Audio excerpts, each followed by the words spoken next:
سب سے پہلے تو آپ سب کو السلام علیکم۔ تحریف کے چوتھے ویڈیو میں ہم بات کرنے لگے ہیں۔ ویڈیو شروع کرنے سے پہلے میں کچھ کہنا چاہوں گا، اور وہ یہ کہ ہو سکے تو آپ ویڈیوز پہ کمنٹس کیجئے اور اظہار خیال کیجئے، اور مجھے بتائیے کہ آیا کہ یہ معلومات آپ کو اچھی لگی ہے یا بری لگی ہے، یا اس میں کنفیوژن ہے، یا آپ کوئی مزید ریفرنس چاہتے ہیں، کیونکہ آپ کے اظہار خیال سے مجھے یہ سمجھنے میں مدد ملے گی کہ آیا آگے مجھے مزید کوئی ریفرنس ایڈ کرنا چاہیے یا کسی اور زاویے سے بات کو جو ہے وہ سمجھانا چاہیے۔ اور اس کے ساتھ ہو سکے تو یہ ویڈیوز آگے لوگوں کو آپ فارورڈ کیجئے جو اس میں انٹرسٹڈ ہوں اور جاننا چاہتے ہوں۔ ویڈیو شروع کرتے ہیں۔ جیسا کہ ہم نے پہلے بات کی کہ کوئی بھی صحیفہ تحریف شدہ نہیں ہے۔ قرآن کی آیت ہے سورہ مائدہ، ہم نے ان کے میثاق توڑنے کے سبب ان پر لعنت کی اور ان کے قلوب سخت کر دیے۔ یہ یہود کی بات ہو رہی ہے۔ یہ ہٹاتے ہیں کلمات کو ان کے موضوعات سے۔ یہ امپورٹنٹ جملہ ہے کہ وہ کلمات کو ان کے موضوع سے ہٹاتے ہیں۔ یہ تحریف کسی صفحے پہ نہیں ہوئی ہے بلکہ زبانی ہوئی ہے، جیسا کہ ہم نے لاسٹ ٹائم دیکھا تھا کہ آیت کہتی ہے کہ ان میں سے ایک فریق کلام اللہ کو سنتے تھے، پھر اس میں تحریف کرتے تھے بعد اس کے کہ اس کو سمجھ لیتے تھے۔ یعنی کہ وہ ایک فریق تھا، وہ تمام لوگ نہیں تھے، وہ ایک فرقہ تھا، ایک گروپ تھا، اور کبھی بھی ایک گروپ پورے دین کو نہیں بدل سکتا۔ اور یہ کلام سنتے تھے، جیسا کہ ہم نے پچھلے ویڈیو میں بات کی ہے تو آپ پچھلا ویڈیو دیکھ سکتے ہیں۔ تو یہ ایک فریق نے کیا ہے اور وہ کلام سنتے تھے اور پھر اس میں تحریف کرتے تھے۔ تو یہ آیت یہی بیان کرتی ہے کہ وہ لوگ بات کو اس کے موضوع سے ہٹا دیتے تھے اور باتوں کو دوسرے موضوع سے جوڑ دیتے تھے، جیسا کہ آج کل ہوتا ہے کہ غلط باتوں کو غلط موضوعات سے جوڑ دیا جاتا ہے۔ تو یہی معاملہ ان کے ساتھ تھا۔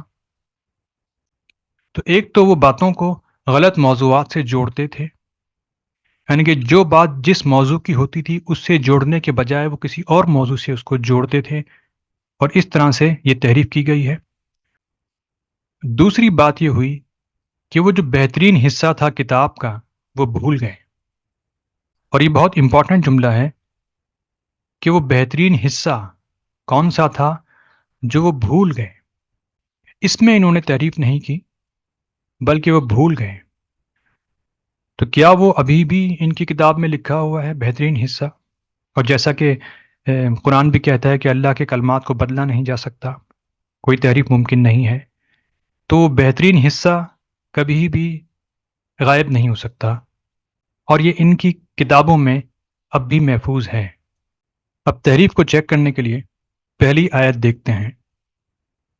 سورہ مائدہ کی آیت ہے، اور ہم نے ان کے لیے اس میں لکھ دیا کہ جان کے بدلے جان، اور آنکھ کے بدلے آنکھ، اور ناک کے بدلے ناک، اور کان کے بدلے کان، اور دانت کے بدلے دانت، اور زخموں کا قصاص۔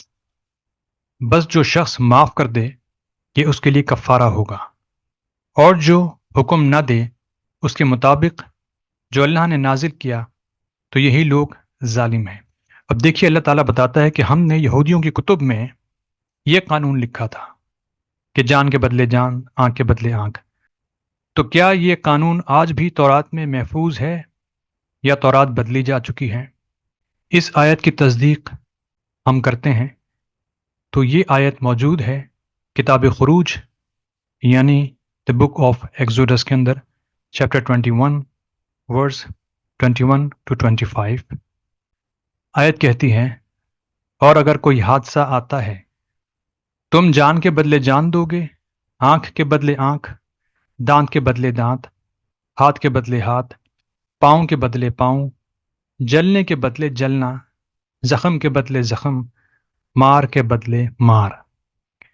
تو آپ دیکھ سکتے ہیں کہ قرآن جس بات کی تصدیق کر رہا ہے وہ آج بھی تورات کے اندر موجود ہے، اور اس حکم میں جو کہ شرعی حکم تھا اور جزا و سزا کی تشریح کرتا ہے، آج بھی محفوظ ہے کہ اس قانون میں کوئی بھی تحریف نہیں ہوئی ہے، وہ ایز اٹ از آج بھی تورات میں موجود ہے۔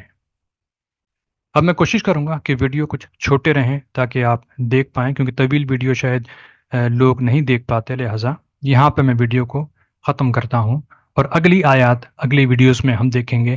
لیکن آخر میں سوال چھوڑتا ہوں، اگر اسلام صرف قانون شریعت ہے، جیسا کہ آپ نے دیکھا شریعت محفوظ ہے، جزا و سزا کا قانون تورات میں آج بھی محفوظ ہے، اگر اسلام صرف قانون شریعت ہے تو یہ اہل کتاب کے پاس بھی موجود ہے، اس صورت میں وہ محمد صلی اللہ علیہ وآلہ وسلم پر ایمان کیوں لائیں؟